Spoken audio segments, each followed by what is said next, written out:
केंद्रीय गृहमंत्री अमित शहा यांनी राज्यसभेत भारतीय संविधानाचे शिल्पकार डॉक्टर बाबासाहेब आंबेडकरांचा अवमान करणारे जे वक्तव्य केलं त्याचा व परभणीतील दडपशाही सोमनाथ सूर्यवंशी कस्टडी मृत्यू या सर्व संविधानप्रेमी समतावादी पुरोगामी संघटनांकडून देशभरात निषेध होत आहे।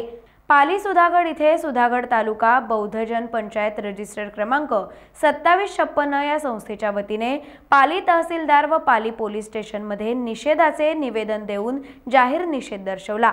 डॉक्टर बाबासाहेब आंबेडकरांचा अवमान करून गृहमंत्री अमित शहा हे संविधानिक विधानिक मूल्यांच्या विचारांच्या विरोधातील अवैज्ञानिक मनुवादी विचारांचाच पुरस्कार छुप्या पद्धतीने करत आहेत। त्यामुळे त्यांनी देशवासियांची माफी मागावी अशी मागणी करणारं निवेदन देण्यात आलंय।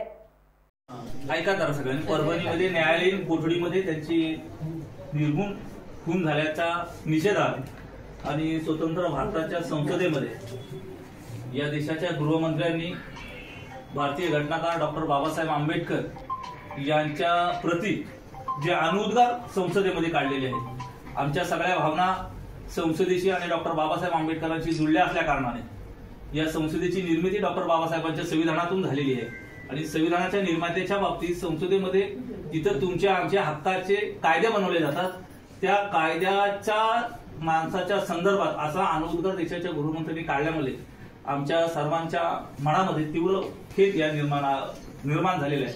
त्याच्यामुळे शहीद सूर्यवंशी यांच्या मारेकऱ्यांना फाशी व्हायला पाहिजे। त्याचप्रमाणे अनुद्गार काढल्याप्रमाणे गृहमंत्री देशाचे अमित जी शाह यांनी देशाच्या जनतेची माफी मागायला पाहिजे अशा भावना आम्ही तुमच्यापर्यंत आम्ही पोहोचवतो। आपण देखील आपल्या वरच्या दरबारी आमच्या भावना पोहोचवाव्या अशा विनंतीसाठी आम्ही तुम्हाला निवेदन देतो।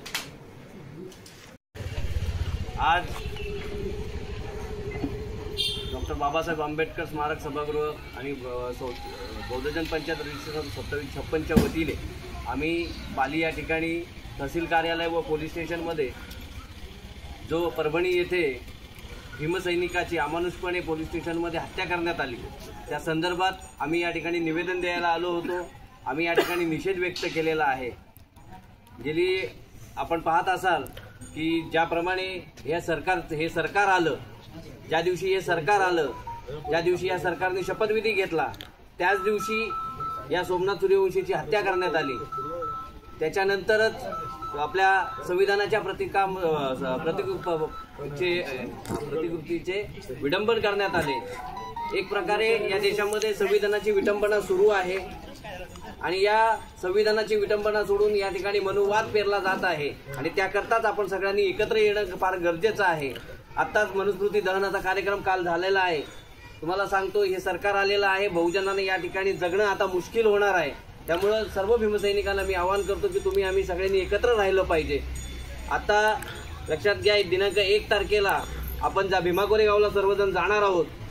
2018 रोजी भीमा कोरेगावला 100 वर्ष पूर्ण झाले होते आणि त्यावेळेला भीमसैनिकांवरती हा भ्याड हल्ला करण्यात आला होता। फार मोठे लपून छपून आपल्यावरती दगडफेक करण्यात आली होती। आपण सगळेजण त्याच्यामध्ये घायाळ झालो होतो। त्या जखमा आणखी अजूनही ओल्याच आहेत आणि हे सरकार आता आलेलं आहे। लक्षात ठेवा या वेळेला देखील पुन्हा तोच धोका आहे की भीमा कोरेगावला आपण सगळे भीमा अनुयायी जाऊ त्यावेळेला आपल्यावरती हल्ला होण्याची दाट शक्यता आहे। त्यामुळे मी या ठिकाणी माझ्या भीमाच्या वाघिणींना आणि भीमाच्या वाघांना आणि भीमसैनिकांना एक आवाहन करतो, जाताना निळे झेंडे घेऊन जात असाल तर निळे झेंडे घेऊन जा, पण त्याचा दांडा मोठा ठेवा। या वेळेला जर कोणी आपल्यावरती हल्ला केला तर तो दांडा त्यांच्यावरती आपण फिरकवल्याशिवाय या ठिकाणी राहणार नाही असं या ठिकाणी मी नमूद करतो। आणि डॉक्टर बाबासाहेब आंबेडकरांवरती ज्यांनी अवहेलना केली, विडंबना केली आणि ज्या मोदींनी ज्या शहांनी सांगितलं की आंबेडकर क्या है, तर आंबेडकर आमचा जीव आहे, आंबेडकर आमचा प्राण आहे। या देशाची महिला जी या ठिकाणी स्वाभिमानाने जगते ती डॉक्टर बाबासाहेब आंबेडकरांमुळे।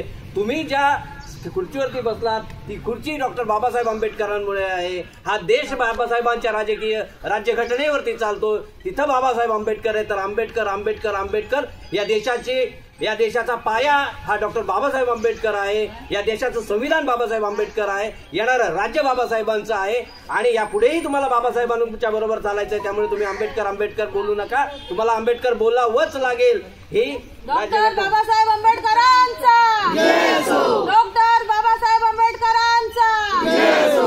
ठिकाणी शहा असो, या ठिकाणी मोदी असो, कुणीही बाबासाहेबांवरती बोलण्याचा अधिकार तुम्हाला नाहीये.